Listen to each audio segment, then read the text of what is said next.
tanggal 17. Pada saat itu korban sedang melaksanakan tugas, tanggal 17 melakukan penggerbekan judi. Kemudian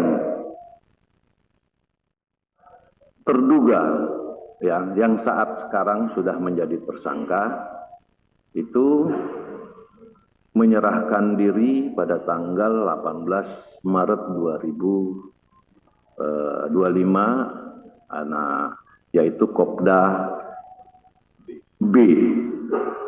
Kemudian tanggal 19 Maret 2025 tersangka kedua itu Peltu YHL itu menyerahkan diri di Batu Raja, sehingga anggota kami di Subdepom Batu Raja yang menjemput dan membawa ke Denpom 23 Lampung untuk segera diamankan. Kemudian pada hari dan tanggal yang sama, tanggal 18 maupun tanggal 19 Maret ini, Dandim selaku Ankum itu membuat surat penitipan terduga kepada Denpom untuk diamankan. Nah, pada tanggal 19 Maret, Denpom sudah mulai melakukan penyelidikan maupun ke arah penyidikan, di mana kita menginterogasi, mencari alat dan bukti dalam kasus pidana ini. Alhamdulillah pelaku mengakui, kemudian menunjukkan di saat dia lari dari lokasi itu membuang senjata di satu tempat. Akhirnya tanggal 19 Maret siang hari anggota Denpom melaksanakan pencarian barang bukti tersebut dan syukur alhamdulillah ditemukan. Mungkin fotonya ada. Nah, ditemukan di sini. Nah, setelah alat bukti dan barang bukti kami temukan dan hasil pemeriksaan tersangka mengakui perbuatannya, maka dan Denpom koordinasi ke Polda maupun Polres untuk meminta laporan secara resmi ke kami dalam rangka untuk menentukan tersangka dan melakukan proses hukum lebih lanjut. Dan itu dilaksanakan pada tanggal 22 Maret 2025, anggota dari Polsek Negara Batin atas nama Aibda Wara Andani telah membuat laporan polisi kepada kami tentang laporan polisinya tentang tindak pidana penembakan terhadap 3 orang korban yang saat melaksanakan tugas. Kemudian Brigadir Polisi Rio Dael Agusto telah membuat surat laporan polisi yaitu tentang kasus perjudian yang diduga dilakukan oleh Peltu YHL. Tanggal 22 ini berdasarkan laporan polisi ini, maka penyidik melakukan SOP-nya atau mekanisme dalam penyidikan itu membuat surat permohonan kepada Ankum, yaitu Dandim. Nah, atasan yang berhak menghukum Dandim untuk mengeluarkan surat penahanan sementara dalam rangka proses penyidikan. Pada tanggal 23 Maret 2025, Dandim mengeluarkan surat penyerahan perkara untuk penyidikan dan penahanan sementara. Sehingga di tanggal 23 Maret 2025 resmi kedua tersangka ini kita jadikan sebagai tersangka untuk penyelidikan lebih lanjut.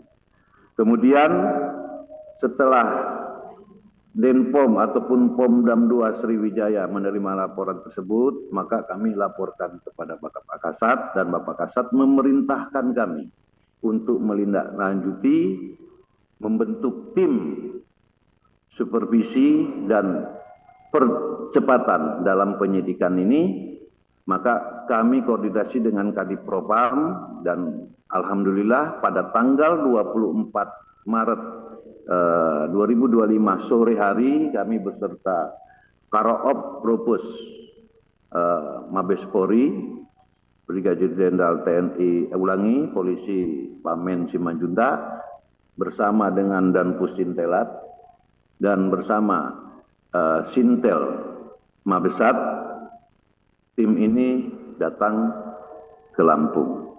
Kemudian malam hari kami membedah permasalahan apa saja, apa mungkin yang akan kita lakukan ke depan, sehingga di tanggal 24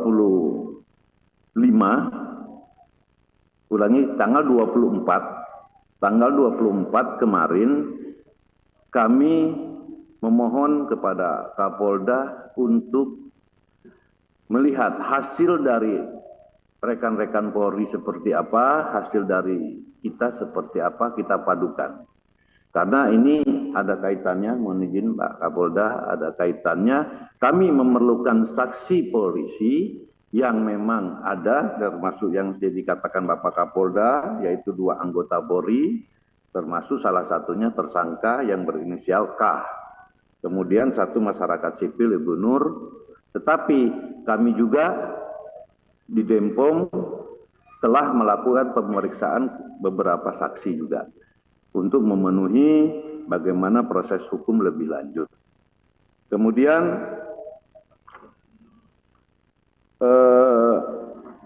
di dalam penyelidikan ini, dalam pelaporan polisi, ya, untuk Kopda B itu disangkakan pasal 340 dengan Yonto 338. Sementara untuk tersangka P2 YHL itu adalah laporan polisinya disangkakan di pasal 303 KUHP.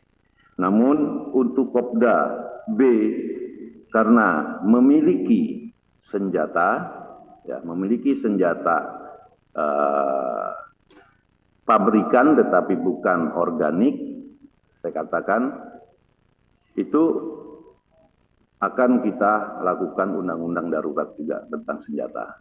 Jadi percayalah rekan-rekan sekalian, kami akan profesional, akan melakukan kerja dengan baik. Apa yang menjadi prosedur tetap kami jalankan. Kemudian komitmen Bapak Kasat juga sampaikan kepada kami, buka seterang-terangnya, transparan, kemudian proses hukum apabila memang anggota TNI Angkatan Darat ini salah, lakukan proses hukum dengan baik.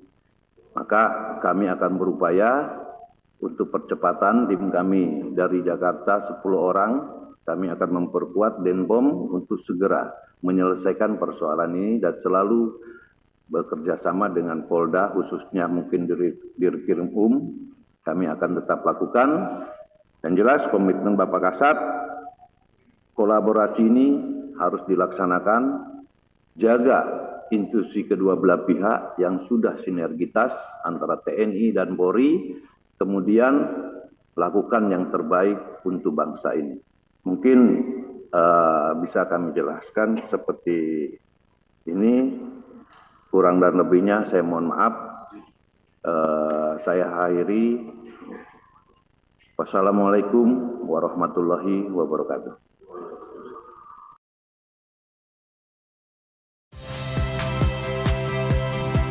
Saya Cynthia Rompas. Saksikan program-program Kompas TV melalui siaran digital, pay TV, dan media streaming lainnya. Kompas TV, independen, terpercaya.